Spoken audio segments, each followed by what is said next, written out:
তো আল্লাহ ছাড়া আমাদের কেউ নেই।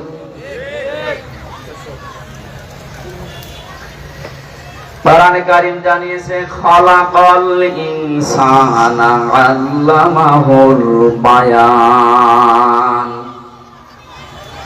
আল্লাহ পাক বলেন আমি মানুষ বানিয়েছি আর মানুষকে কথা বলার যোগ্যতা দিয়েছি। এটা কথা বলতে পারে পৃথিবীতে শুধুমাত্র মানুষ। বিজ্ঞান আল্লামাহুল বায়ানের উপরে গবেষণা চালিয়েছে। মানুষ যে কথা বলে যেটা দিয়ে তার নাম যেহেতু মুখ, এই মুখের কয়েক ইঞ্চি জায়গা বিজ্ঞান দেখতে পাচ্ছে এতটুকু জায়গাতে 27টা স্তর আছে।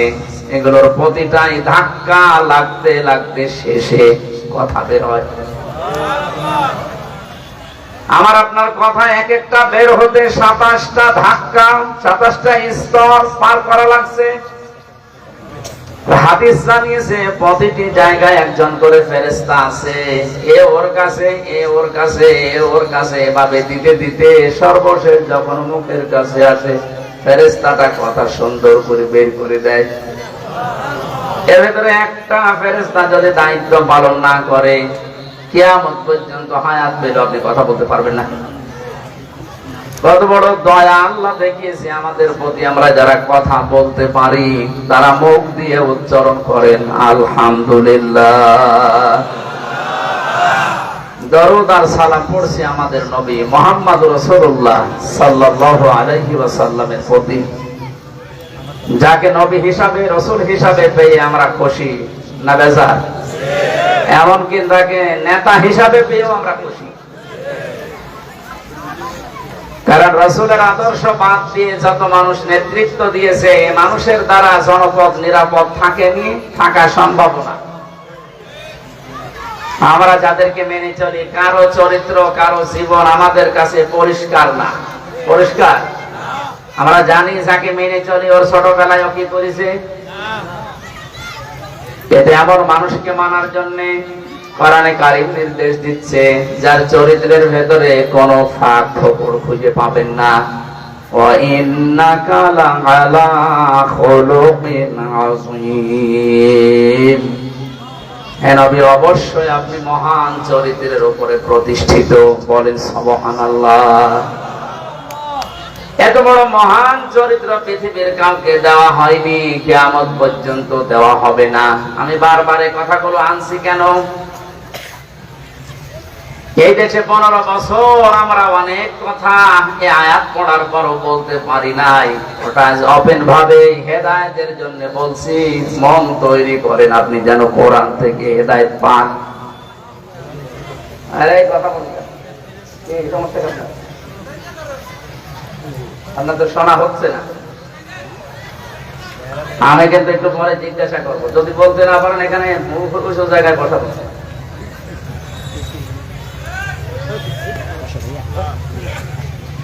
3-4 মিনিট ধরে এক কথা বলছি এই কারণে, আয়াতটা আমি 15 বছর আগ থেকেই পড়েছি, কিন্তু ব্যাখ্যা আমারে করতে দেয়নি। কথা বলতে গেলে এখানের থেকে এদিকে কেটে চলে যাওয়া লাগে, সঠিকটা তুলে ধরা যায় না। আল্লাহ পাক বলেন আপনাকে আমি আসীম এই শব্দটা নামের পরে দিয়েছি কেন জানেন? কোন কিছু যদি কেউ চওড়া মাপতে চায় তাহলে আরিস লাগে, কেউ গভীরতা মাপতে গেলে আরবিতে আমিক লাগে।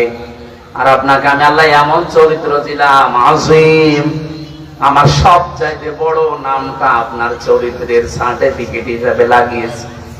কিয়ামত পর্যন্ত মানুষ আপনার আদর্শ অনুসরণ করে যাবে, কুল কিনারা পাবে না।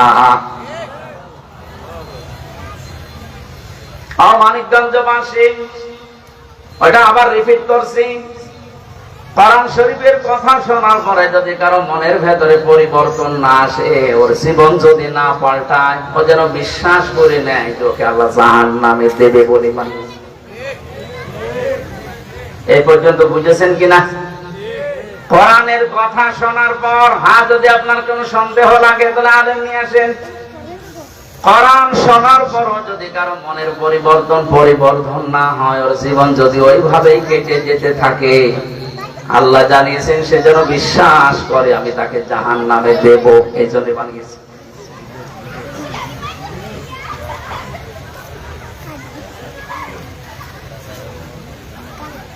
বিশ্বনবী জানিয়েছেন, মানিত্তাবাল হুদা বিগাইরিল কুরআন আদাল্লাহুল্লাহ।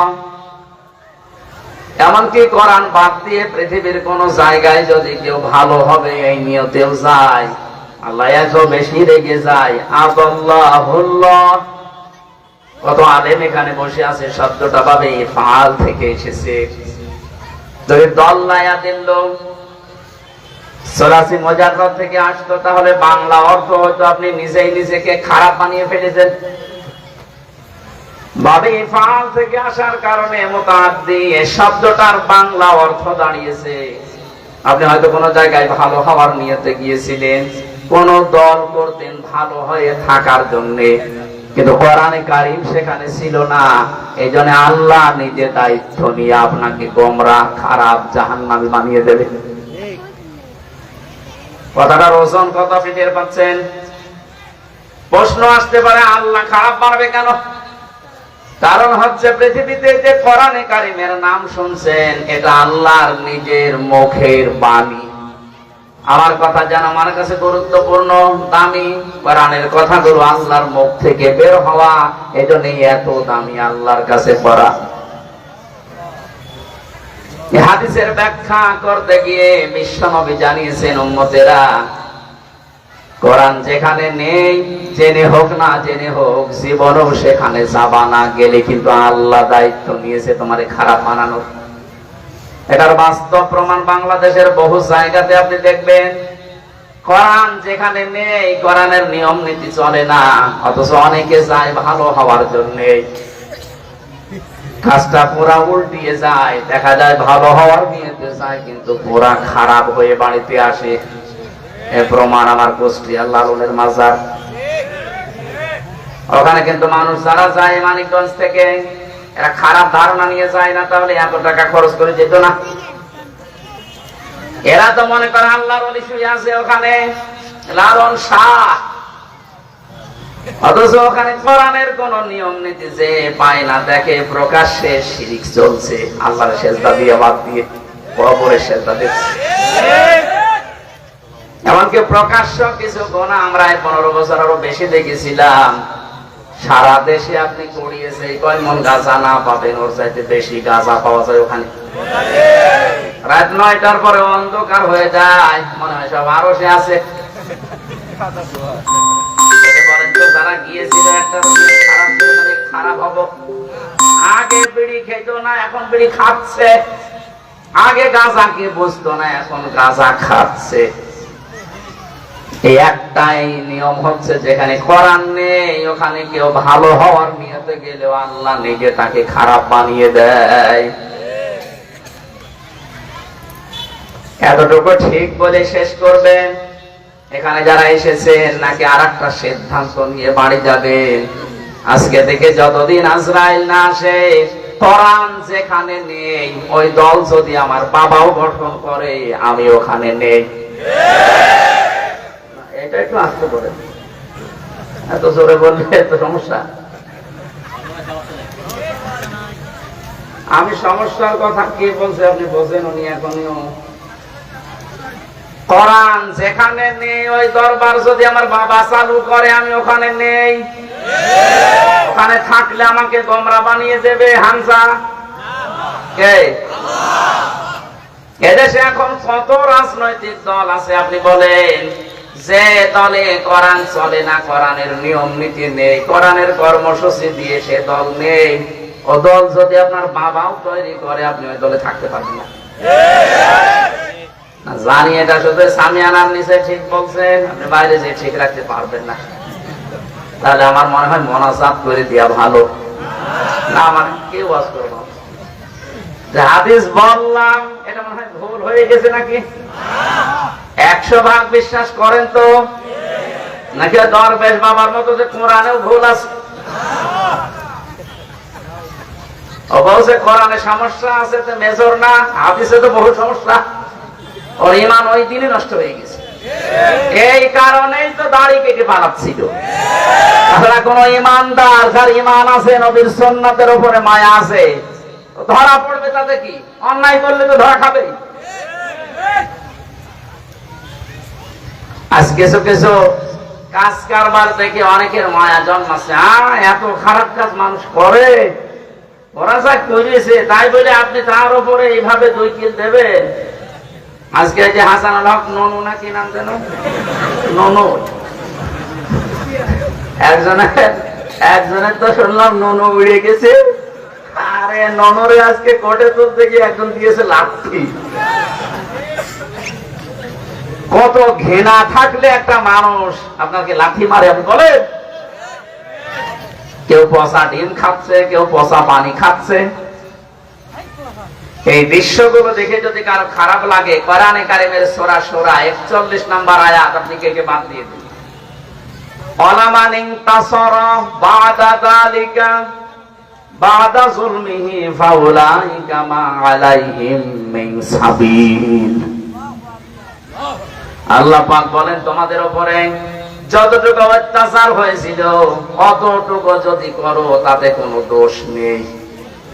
এই জন্যই তো ডক্টর মোহাম্মদ ইউনূস কথা বলেই ফেলেছে যে স্যার আজ বিভিন্ন জায়গায় মূর্তি ভাঙা হয় মসজিদের, আপনি কিছু বলেন। কি বলবো, ওর মেয়ের কাছে জিজ্ঞেস করেন। একেবারে পাকা খেলোয়াড়। একটা মানুষের জিকির আলোচনা যত বেশি হয়েছে এই কয় বছরে, যদি আমরা আল্লাহর জিকির এই পরিমাণে করতে পারতাম, আমরা আল্লাহর ওলি হয়ে যেতাম। কোন কারণে একটা মরা মানুষ নিয়ে এত মাতামাতি করা লাগবে?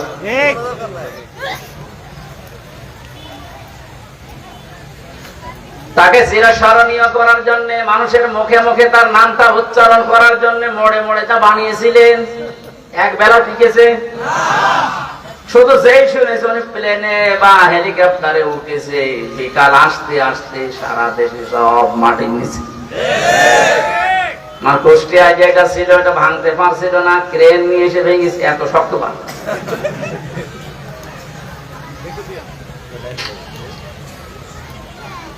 ঠিক ক্ষতি করে ফেললেন এই টাকাগুলো, জবাব দেওয়া লাগবে এই টাকার। কারণ এই টাকা তো আপনারও না, আপনার বাবারও না, সব আমাদের টাকা।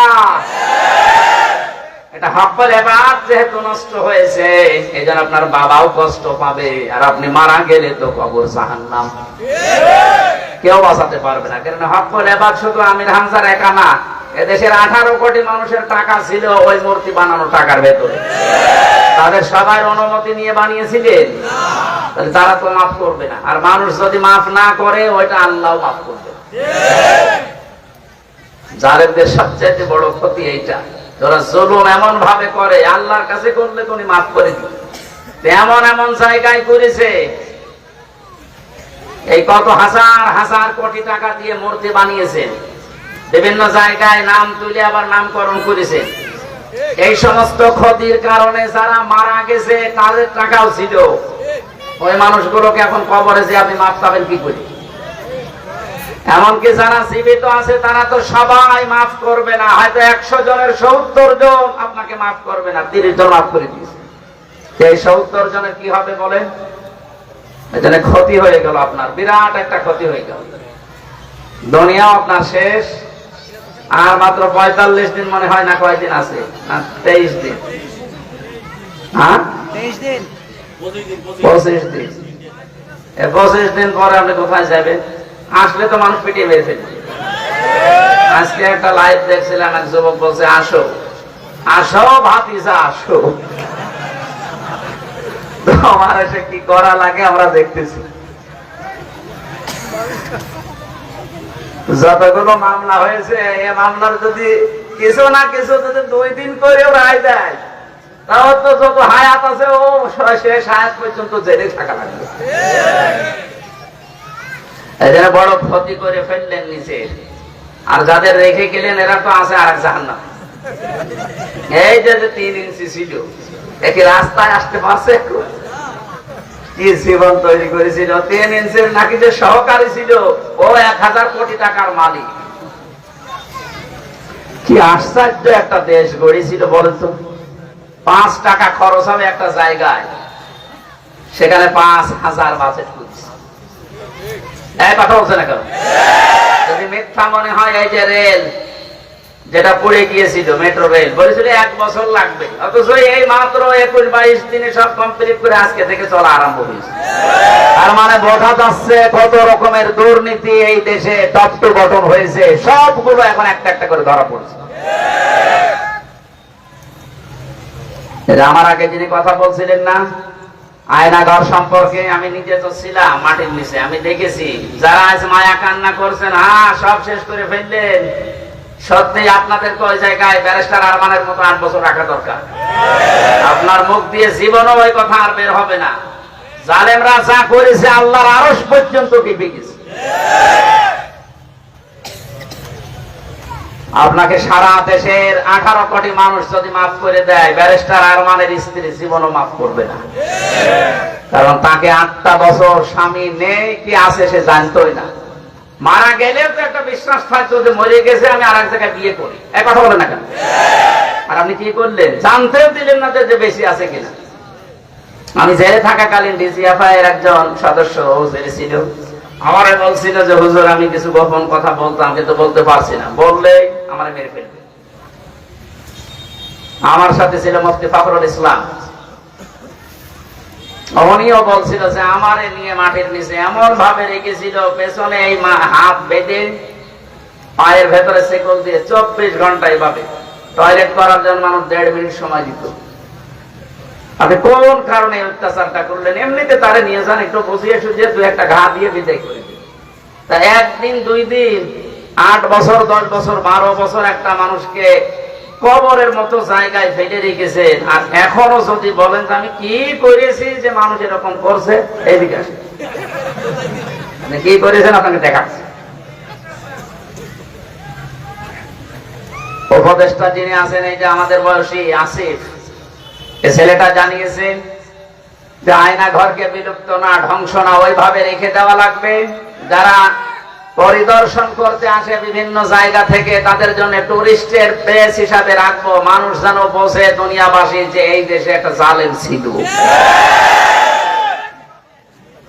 কি করেছেন নিজের বিবেকের কাছে জিজ্ঞাসা করেন। যারা একটু জিজ্ঞাসা করছে তারা আর এখানে থাকতে চাচ্ছে না। এই যে কালামানি থাকতে চাচ্ছে, একজনকে শুনলাম টাকা দিয়েছিল, সেও এর সাথে বেইমানি করেছে। 100 টাকা টাকা দিয়ে বলেছিল বর্ডারটা শুধু পার করে দে, ও টাকাও নিয়েছে ধরিয়েও দিয়েছে।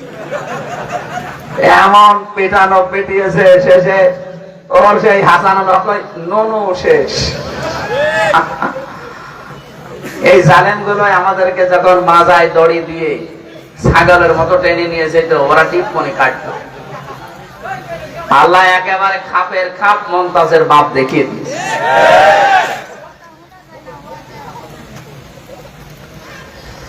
মানিকগঞ্জবাসী এই জন্য জালেমদের জন্য মায়া যখন আল্লাহ দেখায়নি, আপনি কোথায় পাচ্ছেন এত মায়া?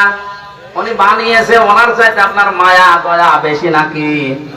ইন্নামাস সাবিলু আলাল্লাযিনা ইয়াযলিমুনান নাস ওয়া ইয়াবগুনা ফিল আরদি বিগাইরিল হক উলাইকা লাহুম আযাবুন আলীম। এটা সূরা সূরা 25 নম্বর পারা 6 নম্বর পৃষ্ঠার 12 নম্বর লাইনের 42 নম্বর আয়াতে আছে। যদি বিশ্বাস না করেন তাফসীরে ফি জিলালিল কোরআনটা খুলে দেখবেন, এইভাবে লেখা আছে। আল্লাহ পাক বলেন, আমার অভিযোগ, আমি মামলা দায়ের করব, কেস করব তাদের বিরুদ্ধে যারা মানুষের উপরে জুলুম করেছে। সুতরাং এই দেশের সাবেক যিনি ছিলেন তিনি সহ যারা জুলুমের সাথে জড়িত, ওরা হামজার মামলার আসামি না, ওরা আল্লাহর মামলার আসামি। যে লোকটা আল্লাহর মামলার আসামি, আমি যদি তার বিরুদ্ধে মামলা করি খুব বেশি বড় অপরাধ হয়ে যাচ্ছে। আমার রিমান্ডের সাথে যারা জড়িত ছিল টপ টু বটন, আমি প্রত্যেকের নামে মামলা দিতে চাই, কারণ ও বিষয়ে আমি কিচ্ছু জানতাম না। ওরা নিজেরাও বলতো, আমারে ওই মাটির নিচে যখন নিয়ে যেত বলতো হুজুর কিছু জানেন না, তাও জানি, কিন্তু উপরের নির্দেশ করাই লাগবে। চোখটা কালো কাপড় দিয়ে বেঁধে নিয়ে হাত ওই হ্যান্ডকাপ দিয়ে বাঁধলে হাত এমনি কেটে যায়, তার সামনে না বেঁধে বাধ্য পেছনে, পায়ের ভেতরে ডান্ডা বেড়ি দিয়ে মাজায় দড়ি দিয়ে আমার 11 ঘন্টা টাঙিয়ে রেখেছিল। যারাই করেছে কাজ আমি প্রত্যেকের নাম জানি, প্রত্যেকের বাড়িও জানি। অধিকাংশ গুলো সব আল্লাহর ওলির এলাকায় বাড়ি। মেন যে দায়িত্ব ছিল তার বাড়ি যাই গোপালী।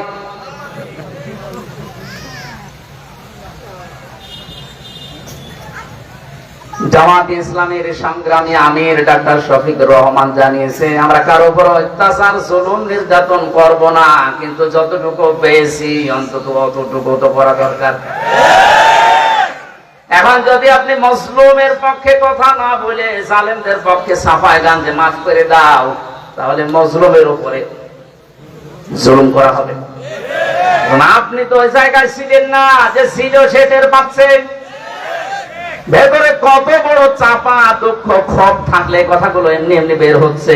এই কারণে আমি নিজে 3 বছর থেকে ছিলাম। অপরাধ করে যদি যেতাম তা তো বুঝ দিতে পারতাম যে মামলা দিয়েছে তা কিচ্ছু জানি না, কোন শয়তান নাকি কোথা থেকে এসে সংসদ ভাঙবে কাছে নিয়ে সেই মামলা দিয়েছে আমার। হাজিরার দিন দেখা হয়েছিল আদালতে, বলা ভাই আমার চেন না কি করতে, আমার নাম বললে তোর কারণ 3টা বছর গেল মাটির নিচে। বছর হুজুর ওরা আমার শিখিয়েছে। আমার রিমান্ডে নিয়েছিল, আমারে নিয়ে বলছে এই হুজুরের নাম বল, ভিতরে ছেড়ে দিব। ও আল্লাহ, নাম বললাম, আমারও ছাড়ে না, আপনারও ছাড়ে না।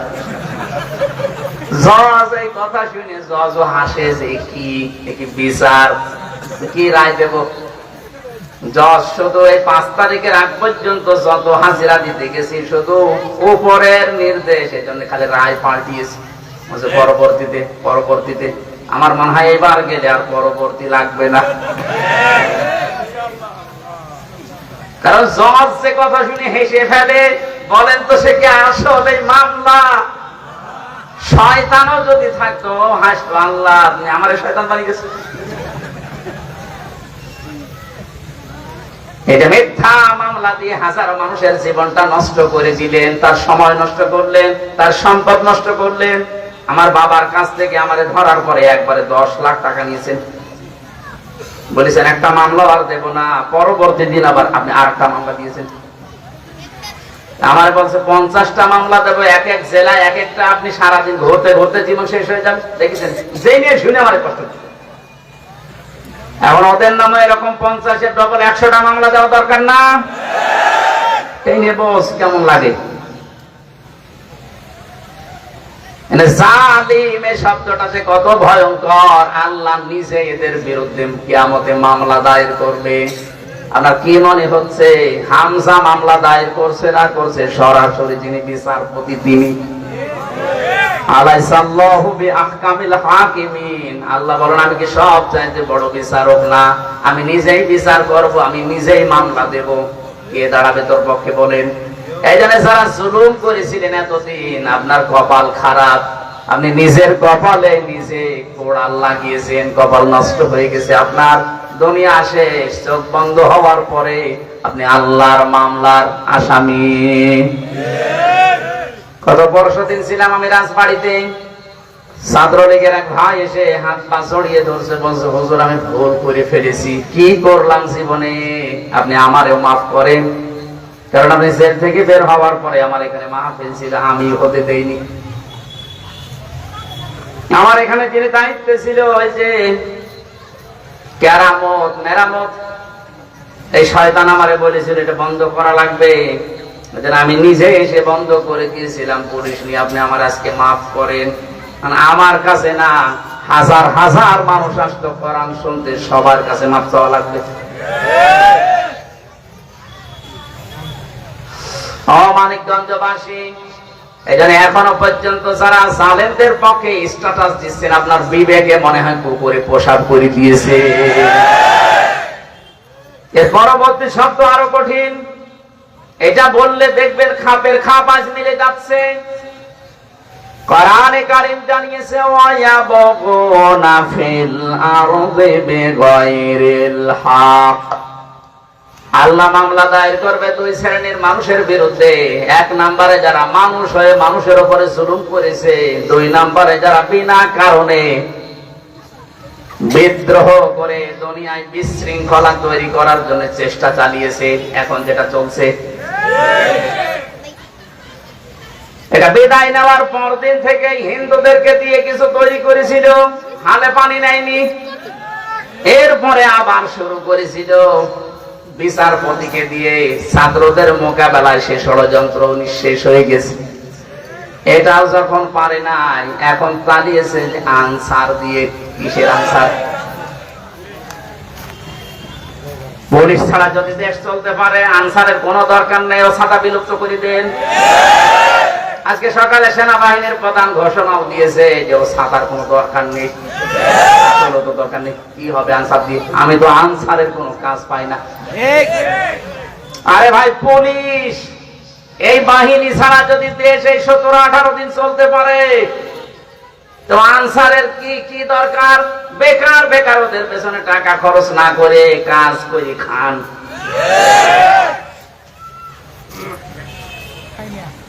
এরপরে এখন আবার আরম্ভ করছে, বিনা ভোটে যারা নির্বাচিত হয়েছিল, বিনা ভোটে, রাতের ভোটে, এই মানুষগুলো এখন আবার তাদের পদ ফিরে দেওয়ার জন্য আন্দোলন চালাচ্ছে। কিসের আন্দোলন? আপনার তো ভোটই হয়নি। লেভেল প্লেইং ফিল্ড না তৈরি হলে কিসের ভোট আপনার? মন মতো সিল লাগিয়েছেন, আর আপনি নিজে দাবি করছেন আমি উপজেলা চেয়ারম্যান, আমি মেয়র। একদিনের রায় যেন আদালত সব বাতিল করে দিয়েছে, সবগুলো তাড়াতাড়ি করে এই মুহূর্তে বাতিল করা দরকার। এটা মনে হয় হালে পানি মানাচ্ছে না, কিছুদিন পরে ওদের যা চরিত্র দেখবেন, প্রতি তাদের দিয়ে মাটি নামাবে। এই জন্য সত্য ষড়যন্ত্র যেগুলো হচ্ছে জমিনে বিশৃঙ্খলা তৈরি করার জন্য, যা তৈরি করছেন, আপনি আল্লাহর মামলার আসামি হয়ে যাচ্ছেন। বাংলার জনগণ এখন খুব সতর্ক হওয়া লাগবে। স্বাধীনতা অর্জন করা যেমন কঠিন, টিকিয়ে রাখা তার চাইতেও বড় কঠিন। অন্তত আশপাশের প্রতিবেশী গুলো যদি প্রতিবেশী হতো, এত চিন্তা করতাম না। আশপাশের প্রতিবেশী না, সবগুলোই প্রকাশ্য শত্রু। ওরা যদি ডালে ডালে চলে, আমাদেরকে পাতায় পাতায় চলা লাগবে। এখনো নির্ঘুম রাত পার করার সময় চলে যায়নি, এখনো পাহারা দেওয়ার সময়। বাংলার জনগণ, কথাগুলো বলছি এই কারণে, জালেমদের প্রতি এখন আমাদের চেহারা দেখলেই মায়া লাগছে। কোরআনে কারিম ঠিক এইভাবে জানিয়েছেন, ওয়াসায়ালামুল্লাহুল্লাযীনা আমানু, অতি শীঘ্রই যারা ঈমানদার তারা তাদের কাজকর্ম দেখে জানতে পারবে।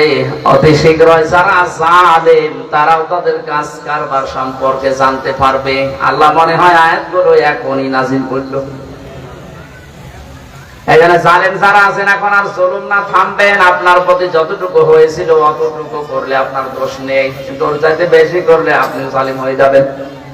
আল্লাহ আমাদেরকে যেন হেফাজত করেন জুলুম থেকে, বলেন আমিন। বিশ্ব নবী মুহাম্মদ রাসূলুল্লাহ সারাটা জীবন যে জুলুমের শিকার হয়েছিলেন, অধিকাংশ জুলুমের শিকার হয়েছিলেন তিনি তার নিজেদের লোক দ্বারা। এই জন্য ঐক্যের একটা সুর যখন তুলছে, বিশেষ করে ইসলামপন্থী আমরা যারা আছি, এদেশে অন্তত মানুষের মত প্রকাশ হবে, এইটা যারা আমরা চাই, সে যে দলের লোক হোক, এদের ভেতরে ভেতরে যেন কোনো ষড়যন্ত্র আর কাজ না করে। আমরা সিফফিনের ঘটনা শুনেছি, যে সিফফিনের যুদ্ধ হয়েছিল, হযরতে আলী এবং হযরতে মুয়াবিয়া রাদিয়াল্লাহু তাআলা আনহু দুইজনেই বড় নবীর সাহাবী ছিলেন এবং আলেম ছিলেন। যেহেতু এলেম ছিল তাদের ভেতরে, এই জন্য দুইজন রাতের বেলা সবকিছু মিলমিশ হয়ে গেল, সব ঠান্ডা হয়ে গেছে। কিন্তু মুনাফিক ইহুদি ছিল একজন, আব্দুল্লাহ বিন সাবা। এই লোকটা একেবারে শেষ রাতের দিকে এসে ওই দলের ভেতরে প্রবেশ করে ওদের দিকে লাগিয়েছে তীর। ওখান থেকে আসা শুরু করেছে, শেষ পর্যন্ত ফজরের পরে বিনা কারণে যুদ্ধটা তৈরি হয়ে 10,000 মানুষ দুনিয়া থেকে বিদায় নিয়ে চলে গেল।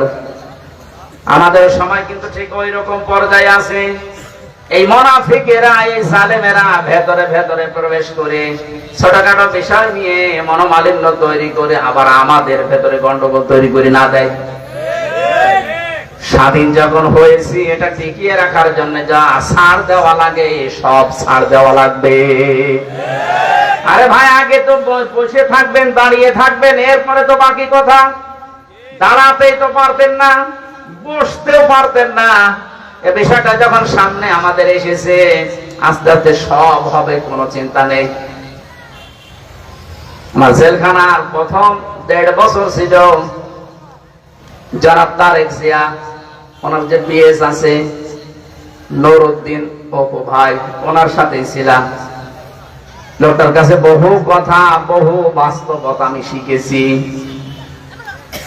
উনি মনে হয় বের হয়েছে কিছুদিন আগে। অপু ভাইয়ের জন্য দোয়া করছি, আল্লাহ তাকে যে পরিবর্তন দিয়েছো, এ পরিবর্তনের ধারা যেন অব্যাহত থাকে। আল্লাহ তুমি তাকে দুনিয়া আখিরাতে কামিয়াবি দাও ইসলামের ভেতরে, বলেন আমিন। মানিকগঞ্জবাসী পরিচিত একটা সূরা যেহেতু পড়েছি, ওই সূরা থেকে আমি কিছু কথা তাফসীর আকারে বলতে চাই। শুধুমাত্র মুহাম্মদুর রাসূলুল্লাহর ওই বিষয়টা বোঝাতে আমি এ পর্যন্ত আসছিলাম। যেহেতু মন থেকে আপনি মেনে নেওয়ার জন্য চাতক পাখির মতো শুনতেছেন, ভালো করে শোনেন। এখনো পর্যন্ত যারা কোরআন বাদ দিয়ে অন্য কোন লাইনে চলছেন, আপনি ভুল পথে আছেন, ফিরে আসবেন। 2 নম্বরে, আজিম যেহেতু রাসূলের চরিত্রের জন্য আল্লাহ দিয়েছেন, পৃথিবীতে কোন নেতা নির্দ্বিধায় বিনা বাক্যে প্রশ্ন ছাড়া মানা যাবে না, শুধু মুহাম্মদুর রাসূলুল্লাহ বাদ দিয়ে। এটা যাদের ঠিক নেই, হাতে পায়ে ধরে বলছে আপনি ঠিক করেন। এটা দুনিয়ার বিষয় না, আদর্শ এমন একটা গুরুত্বপূর্ণ জিনিস। যারা বলে আমরা সবাই অমক সেনা, ভয় করে না বুলেট বোমা, আপনার ঈমান নষ্ট হয়ে গেছে। কারণ শুধু রাসূলুল্লাহর সেনা হওয়া বাদ দিয়ে দুনিয়ায় কারো সেনা, এ কথা বলা জায়েজ নেই। এই কথা বলছে না কেন? এটাকে আমি বানাচ্ছি। কোরআনে কারিমে আল্লাহ পাক রাসূলুল্লাহকে বিশেষ বিশেষ 7টা নামে যে ডাক দিয়েছেন, তার ভেতরে প্রথম নাম্বারে এইটা, ইয়াসিন। ইয়া হরফে নিদা, হে। সিন মানে সাজ্জেদ, সাজ্জেদ মানে নেতা। আল্লাহর ঘোষণা দেওয়া নেতা এই পৃথিবীতে একজন। কয়জন? যদি আয়াতের তাফসীর ভুল হয় আলেমদেরকে জিজ্ঞাসা করেন তো, আল্লাহর ঘোষণা দেওয়া নেতা দুনিয়ায় কয়জন বলেন? তার ঘোষণা দেওয়া নেতা, তার ঘোষণা দেওয়া নামাজ, তার ঘোষণা দেওয়া রোজা। রোজা মানতে পারেন, নামাজ মানতে পারেন, তার ঘোষণা দেওয়া নেতার নেতৃত্ব মানতে পারেন না। মানে যারা আপনি অর্ধেক অর্ধেক করলেন, একদিকে কিছু মেনেছেন আর একদিকে কিছু অস্বীকার করেছেন, তাদের যে কত ভয়ঙ্কর পরিণতি হবে দুনিয়ায়। আফাতুমিনুনা বিবাযিল কিতাবি ওয়া তাকফুরুনা বিবায ফামা জাযাউ মান ইয়াফআলু যালিকা মিনকুম ইল্লা খিজিয়ুন ফিল হায়াতিদ দুনিয়া। সূরা বাকারার 85 নম্বর আয়াতের মাঝের অংশে আছে, আল্লাহ পাক বলেন, আমার কোরআনের কিছু নিয়ম নীতি যদি কেউ মানে আর কিছু মানে না, অস্বীকার করে, অবিশ্বাস করে, এ মানুষগুলোর জন্য দুনিয়ার জীবনে লাঞ্ছনা, গঞ্জনা, অপমান দিয়ে ভরে দেব। আপনাকে আমি বাঁচাতে চাই, এই জন্য আয়াতগুলো শোনালাম। আপনি ভুল পথে আছেন। আমি আবার বলছি, যাদের আদর্শ ঠিক নেই, এই মুহূর্তে আপনাকে পরিবর্তন হওয়া লাগবে। যদি না হতে চান, আপনার জন্য মাহফিলে আসার দরকার নেই। নাকি পড়া হয়ে গেল? কোরআনে কারিমে এই ফোর্সে জানিয়েছে নেতৃত্বের এই বিষয়টা। আল্লাহ যে বিচার ব্যবস্থা সাজাবে আপনার মরণের পরে, ওখানে একবারে সবাইকে ডাকবে না, প্রথমেই ডাকবে মহান আল্লাহ প্রতিটি মানুষকে স্রেফ একা একা। কয়জন? আজ যারা ছড়ায় বাংলাদেশে যে কিয়ামতের দিন কোনো চিন্তা নেই, লক্ষ লক্ষ মরিচ নিয়ে বিভিন্ন পীরেরা উঠবে, এটা ডাহা মিথ্যা কথা। কুল্লুহুম আতিহি ইয়াউমাল কিয়ামাতি ফারদা। সূরা মারইয়ামের 95 নম্বর আয়াত 16 নম্বর পারা 10 নম্বর পৃষ্ঠার 15 নম্বর লাইনে আছে। এটা তাফসীরে ইবনে কাসিরে পাবেন। আল্লাহ পাক বলেন, প্রতিটি মানুষকে আমি আমার সামনে ডাক দেব একা একা, কেউ থাকবে না। বিচারের দ্বিতীয় সিস্টেম এবার শুরু হচ্ছে। এবার আর আল্লাহ একা ডাকবে না কাউকে। ইয়াউমা নাদউ কুল্লা উনাসিম বিইমামিহিম। সূরা বানী ইসরাঈল 15 নম্বর পারা 8 নম্বর পৃষ্ঠা 3 নম্বর লাইনের 72 নম্বর আয়াতের প্রথম অংশে আছে। এটা তাফসীরে ফি সিরালিল কোরআনে আছে। আল্লাহ বলেন, কিয়ামতে প্রতিটি মানুষকে আল্লাহ তার নেতার সাথে এবার ডাক দেবে। কয়জন করি? না না, প্রথম সিস্টেমে একা একা, দ্বিতীয় সিস্টেমে ডাকবে নেতার সাথে। আগে নেতা, এরপরে কর্মী। ও বাংলার জনগণ, নিজের বিবেকের কাছে জিজ্ঞাসা করেন, আপনি যার নেতৃত্বে এতদিন মেনে চলেছেন, এখনো চলছেন, ওই লোকটাকে যদি আল্লাহ কিয়ামতের সামনে রাখে, আপনাকে রাখবে পেছনে, ওর দিকে তাকিয়ে তো আল্লাহ রাগ হয়ে যাবে। এখন বলছে না, আপনার কি মনে হয় যে যাকে আপনি মানেন ওই লোকটার সামনে থাকলে আল্লাহ খুশি হবে? তার চেহারার ভেতরে তো ইসলাম নেই, আর ইসলাম থাকলেও কেটে ফেলেছে। এইরকম চরিত্রের একজন মানুষের সামনে পেছনে আপনি থাকবেন, আর আপনার মনে মনে হচ্ছে আল্লাহ মাফ করে দেবে। আল্লাহ করে পাগল নাকি? আপনি নিজে এখন স্বীকার করছেন না, আমি যারে মানি তারে সামনে দেখলে আল্লাহ মাফ করবে না, আপনি তো ধরা খাবেন। আপনি এই মানিককার মতো ধরা খেয়ে বসে আছেন, ওর তো বেশি নেই, আপনার কিছু থাকবে না।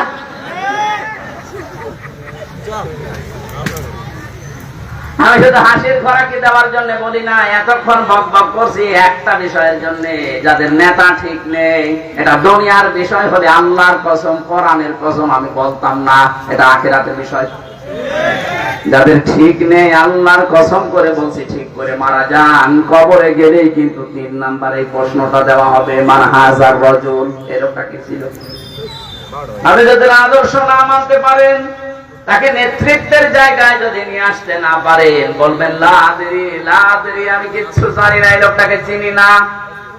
আর যদি সত্যি তার আদর্শ মেনে যেতে পারেন, আপনি সঙ্গে সঙ্গে বলতে পারবেন, হাযা নাবিয়ুনা মুহাম্মাদুর রাসূলুল্লাহ, এই লোকটা আমাদের নবী ছিল, আমাদের কাছে সংবাদ নিয়ে এসেছিল। নবী মানে কি? সংবাদ বাহক। উনি যে সংবাদগুলো কোরআনের মাধ্যমে আমাদের কাছে নিয়ে এসেছিল, আমি ওটা মেনেছি। ইনি আমাদের নবী, ইনি আমাদের রাসূল ছিল। হাযা নাবিয়ুনা মুহাম্মাদুর রাসূলুল্লাহ। আল্লাহ পাক আমাদেরকে আয়াতগুলো সহজ সরল ভাবে এইভাবে বোঝার তৌফিক দিন, বলেন আমিন। কোরআনে কারিমে 114টা সূরা ছিল, মাত্র একটা সূরা পড়েছি, সূরা 3। তাফসীর আকারে বলছি, খুব খেয়াল করে শুনবেন। কোরআন শরীফ যদি আপনার মনের পরিবর্তন ঘটাতে পারে, বুঝবেন আল্লাহ আপনাকে ভালোবাসে। ফামান সুহজিহা আনিন নার ওয়া উদখিলাল জান্নাতা ফাকাদ ফাজ। মানুষের জীবনের সফলতা ওইটা, যাকে আল্লাহ আস্তে আস্তে জাহান্নামের কাজগুলো ছেড়ে দিতে দিতে জান্নাতের কাজের দিকে এগিয়ে দেয়, বলেন সুবহানাল্লাহ। এবার আসেন আমরা কোরআনে প্রবেশ করছি।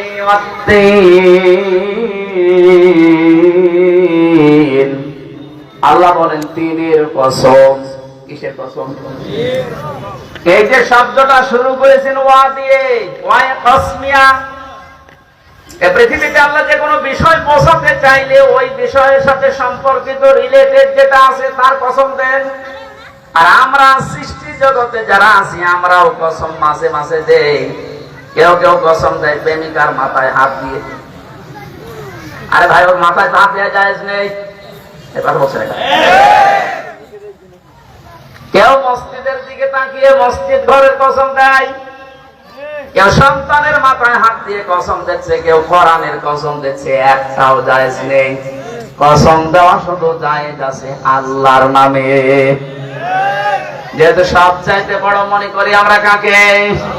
আল্লাহু আকবার। সবচাইতে বড় কে? সৃষ্টি জগতের কসম হবে শুধুমাত্র সৃষ্টিকর্তার নামে। আজকে থেকে এই মাসলাটা মনে রাখবেন, আল্লাহ বাদে কারো নামে সে যেই হোক কসম দেওয়া জায়েজ নেই। আর কোন বিষয়ে যদি কেউ আল্লাহর নাম নিয়েও মিথ্যা কসম দেয়, যে কিছুক্ষণ আমি আগে কসম দিলাম কোরআনের, আল্লাহ এটা সত্য বলে দিয়েছি, কারণ নবীজির আদর্শ ছাড়া কোনো মানুষ জান্নাতে যাবে না, যেতেও পারে না, এই কারণে দিয়েছি। আর কোন দোষ যদি আপনি করার পরেও আল্লাহর নামে কসম দেন, মিথ্যা কসম, আজ কত মানুষ এই 15 বছরে বিভিন্ন কথায় দেখেছি, কাজে দেখেছি, কসম দিয়েছিল না দেয়নি। কসম কেটে কেটে বলতো আমরা ন্যায় বিচার প্রতিষ্ঠা করছি, ন্যায় বিচারের বালায়ও ছিল না। এখন যিনি প্রধান বিচারপতির দায়িত্ব পেয়েছেন, কয়েকদিন আগে ঘোষণা দিয়েছে এদেশে যত মিথ্যা মামলা রাজনৈতিক সবগুলো কয়েকদিনের ভেতরে নিঃশেষ করতে হবে। আর আপনি মামলার পরে মামলা খালি জিয়ে রেখেছিলেন, আইনটাকে ধ্বংস করার পেছনে সব চাইতে বড় ভূমিকা পালন করেছিল আনিসুল। কত বড় শয়তান, আল্লাহর পর্যন্ত বলতে দিচ্ছে। এই সমস্ত মানুষকে মুসলমান মনে করলেও আপনার ঈমান থাকবে না, কারণ কোন কাফেরকে যদি কেউ কাফের না বলে সেও কাফের। এইটা তো আমি বানালাম। এখানে যারা আছেন সবাইকে বলছি ওযু ভেঙে যায় কয়টা কারণে বলেন তো, বলেন এটা মানেন তো যে ওযু ভেঙে যায় কয় কারণে? একটা পাওয়া গেলে ওযু শেষ। নামাজ ভেঙে যায় কয় কারণে? 19টা। কয়টা? 18টা পালন করলেন, একটা করেননি, নামাজ কি? বলেন বলেন। সওয়াব হবে 5টা। কয়টা? এটা বোঝেন তো, নামাজ ভেঙে যায়, ওযু ভেঙে যায়, রোজা ভেঙে যায়, ভাঙে না? আপনার যে ঈমান জান্নাতে নিয়ে যাবে, এই ঈমানও ভেঙে যায়। মানুষের ঈমান ভেঙে যায়। মুফাসসিরিন ইকরাম কোরআন থেকে বের করেছেন 10টা কারণে মানুষের ঈমান ভেঙে যায়। তার ভেতরে 9 নাম্বার কারণ এটা, কোন কাফেরকে যদি কেউ কাফের মনে না করে তার ঈমান ভেঙে যায়, সেও কাফের। যে সমস্ত কাজ কারবার গুলো করেছিল আলেমদের বিরুদ্ধে, মুসলমানদের বিরুদ্ধে, ওর ঈমান থাকার কথা কি করে আপনি আমার বুঝিয়ে দেন। আমি 8 নাম্বার পয়েন্টে পেয়েছি, কোন মানুষ যদি মুসলমানদের বিরুদ্ধে ষড়যন্ত্র, আর এই ষড়যন্ত্র কেউ যদি সহযোগিতা করে, তার ঈমান নষ্ট হয়ে যায়, তার ঈমান ভেঙে যায়। আমি এখান থেকে বলছি, হাজারো মানুষ আমরা দেখেছিলাম বিভিন্ন সময় কসম দিত ঠিক, কিন্তু কসম গুলো সব মিথ্যা। আর মিথ্যা কসম দিলে তার ঈমান নষ্ট হয়ে যায়। বলেন নাউজুবিল্লাহ। আল্লাহ দ্বীনের কসম দিয়েছেন কিছু গুরুত্বপূর্ণ কারণে, কারণ এই পৃথিবীতে বহু কিছু তৈরি হয়েছে মানুষের যৌবনকে ঠিক রাখার জন্য, মানুষের এই চেহারাকে। মানুষের রক্তের ভেতরে 5 প্রকার ক্যান্সার হয়। কত? এই সমস্ত বিষয়গুলো থেকে বাঁচানোর জন্য সবচাইতে বড় মাধ্যম হিসাবে যে ফলটা কাজ করে তার নাম 3 ফল। 3 মানে ডুমুর ফল। 3 মানে কি? ডুমুর বলতে আমাদের দেশের যে ডুমুর এটাও হয়, কিন্তু এটা অত উন্নত না। এটা পাহাড়ি এলাকায় যেগুলো হয় ওইগুলো, বিশেষ করে তুরস্কে হয় যেগুলো। আল্লাহ পাক 3 শব্দটা কোরআনে কারিমে ব্যবহার করার পরে কসম দিলেন, কারো যদি যৌবন নষ্ট করে ফেলেন বিভিন্ন কারণে, শয়তানের ধোঁকায়, নফসের জালে, যৌবনের তাড়নায় যদি কেউ যৌবন নষ্ট করে ফেলেন, তাহলে তার সবচাইতে বড় মাধ্যম ওটা টিকিয়ে রাখা, লেভেল করার জন্য, উন্নত করার জন্য এই 3 ফল। বুড়ো মানুষের শোনার দরকার নেই, আপনাদেরও সব লাগবে না। যুবক মানুষদের জন্য বলছি, 3 ফল মধু দিয়ে মিশিয়ে যদি কেউ খেতে পারে, তার যৌবন ঠিক থাকবে, চেহারার উজ্জ্বলতা বাড়বে। আল্লাহ বলেন জাইতুন। জাইতুন মানে জলপাই। জাইতুন মানে কি? জলপাই। এটা উপকারী ফল। অনেক মানুষ তিতা লাগে এটা খেতে চায় না, অথচ রক্তের ভেতরে 27 রকম জিনিস প্রবাহিত হয়। বিজ্ঞান জানিয়েছে এই ফলটা যদি মানুষ বেশি বেশি খেতে পারে, রক্তের এই 27টা স্তর ঠিক থাকে। 2 নম্বর তাফসীর হচ্ছে 3 মানে হযরতে মুসা আলাইহিস সালাম না 3 মানে যদি পাহাড়ে যেখানে নৌকা থেমেছিল নূহ নবীর ওখানে একটা মসজিদ বানিয়েছে, ওই মসজিদের নাম 3 জাইতুন মানে হযরতে ঈসা নবী এই যে বাইতুল মুকাদ্দাস বলা হয় যেখানে, ওখানে একটা মসজিদ আছে, ওই মসজিদের নাম তাফসীরের ভাষায় জাইতুন। তুর সিনিন আল্লাহ বলেন সিনাই পর্বতের কসম। কেন এই কসমটা দিলেন? এখানে কয়েকটা শিক্ষা আমি বের করেছি তাফসীর থেকে। সিনাই পর্বতের কসম দেওয়ার কারণ হচ্ছে এই জায়গাতে আল্লাহ পাক হযরতে কালিমুল্লাহ মূসা আলাইহিস সালাম তার সাথে সরাসরি কথা বলতেন। তার উম্মতেরা যখন অবিশ্বাস করেছিল, এলাকার 40টা গোত্র থেকে লিডার যারা, নকিব যারা, প্রতিনিধি যারা, তাদেরকে তিনি নিয়ে গিয়েছিলেন এই পাহাড়ে। আল্লাহর সাথে কথা বলা আরম্ভ করলেন। আল্লাহ রাব্বুল আলামিনকে ডাক দিয়ে সর্বশেষ বলেছিলেন, মাবুদ আমি তোমাকে দেখতে চাই। ক্বালা রাব্বি আরিনি, হে আল্লাহ আমাকে দেখা দাও। আল্লাহ পাক সাফ জানিয়ে দিয়েছিলেন লাং তারানি, আমাকে দেখা যাবে না। এখান থেকে একটা মাসলা বের হয়, পৃথিবীর কোন সৃষ্টি তার এই চোখের পাওয়ার দিয়ে তার মালিক মহান আল্লাহকে দুনিয়ায় দেখা সম্ভব না। প্রশ্ন আসলে মুহাম্মদুর রাসূলুল্লাহ গিয়েছিলেন, তিনি যে মেরাজে যে আল্লাহকে দেখে এসেছিলেন, এই হাদিস কি? হ্যাঁ এ পর্যন্ত আছে, কিন্তু তিনি দেখে এসে বলতে পারেননি যে কেমন। হযরতে মুসাকে আল্লাহ বলেছিলেন, হ্যাঁ আমি তোমার সাথে দেখা দিতে পারি যদি সহ্য করতে পারো। নাছর বান্দা হিসাবে যখন আর ছাড়ে নাই, তখন তিনি শুধু তার নূরের একটা ঝলক দিয়েছিলেন পাহাড়ের উপরে। আখাররা মুসা আলাইহিস সালাম অজ্ঞান হয়ে গেলেন। সাথে যারা 40 জন ছিল প্রত্যেকেই মারা গেছে।